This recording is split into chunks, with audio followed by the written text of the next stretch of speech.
এই ধরনের এমসিকিউর ক্ষেত্রে দেখো একটা বিষয় লক্ষ্য রাখতে হবে, এই যে কেন্দ্রে যে কোণটা উৎপন্ন হয়েছে সেটা হচ্ছে কেন্দ্রস্থ কোণ, আর উপরে পরিধির উপরে যে কোণটা উৎপন্ন হয়েছে সেটা হচ্ছে বৃত্তস্থ কোণ। তো মনে রাখতে হবে বৃত্তস্থ কোণের সাথে 2 গুণ করলে কেন্দ্রস্থ কোণের সমান হয়। তো এখানে আমাদের এক্সের মান নির্ণয় করতে বলা হয়েছে।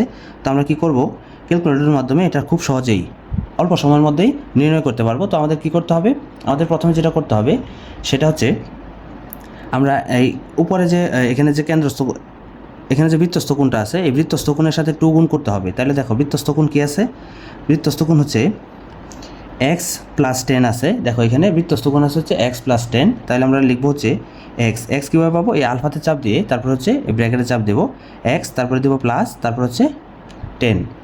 এরপর এটা লিখলাম, লেখার পর দেখো এখানে উপরে আমরা বৃত্তস্থ কোণটা লিখলাম, লেখার পর এটার সাথে হচ্ছে ইনটু করতে হবে 2। তো এই অংশটুকু হওয়ার পর আমাদের ইকুয়াল দিতে হবে, আলফাতে চাপ দিয়ে ক্যালসিতে চাপ দিলে ইকুয়াল চলে আসবে। দেওয়ার পর আমরা হচ্ছে কেন্দ্রস্থ কোণ যেটা আছে সেটা হুবহু লিখে দেবো। তাহলে লিখবো হচ্ছে আলফা, এখানে দেবো হচ্ছে ব্র্যাকেট দিয়ে তারপর হচ্ছে প্লাস, বসিয়ে দেবো হচ্ছে 80। তো দেখো আমরা কি করলাম, এখানে বিষয়টা ভালোভাবে বুঝতে হবে যে আমরা হচ্ছে প্রথমে এই যে বৃত্তস্থ কোণ যেটা থাকবে তার সাথে 2 গুণ করবো, বৃত্তস্থ কোণটা উঠালাম, এরপর ইন্টু 2 করলাম, এরপর একটা ইকুয়াল দিতে হবে, দিয়ে কেন্দ্রস্থ যে কোণটা থাকবে সেটা বসিয়ে দেবো। তো দেওয়ার পর এখন দেখো আমি হচ্ছে কী করবো, এই শিফটে চাপ দিয়ে ক্যালসিতে চাপ দেবো, তারপরে ইকুয়ালে চাপ দেবো। দেখো কত আসছে, 60 ডিগ্রি আসছে। তাহলে এখানে হচ্ছে গ নাম্বার, এটা হচ্ছে উত্তর হবে।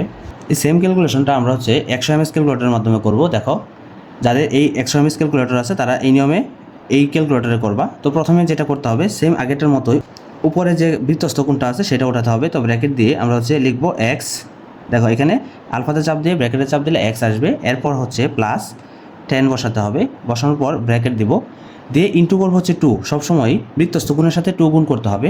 তো 2 এরপর ইকুয়াল দেবো, ইকুয়াল আলফাতে চাপ দিয়ে ক্যালসিতে দেখো ইকুয়াল। এরপর আমাদের নিচে যে এখানে যে কেন্দ্রস্থ কোণটা আছে দেখো কেন্দ্রস্থ কোণ এক্স প্লাস 80, আমাদের বসাতে হবে হচ্ছে এক্স বসাবো কীভাবে, আলফা তারপরে ব্র্যাকেট প্লাস 80। তো দেখো বসানো শেষ। এখন আমাদের এটা ক্লিক করতে হবে হচ্ছে কোথায় কোথায়, দেখো শিফটে ক্যালসিতে 1 ইকুয়াল, তারপর আবার শিফট ক্যালসি।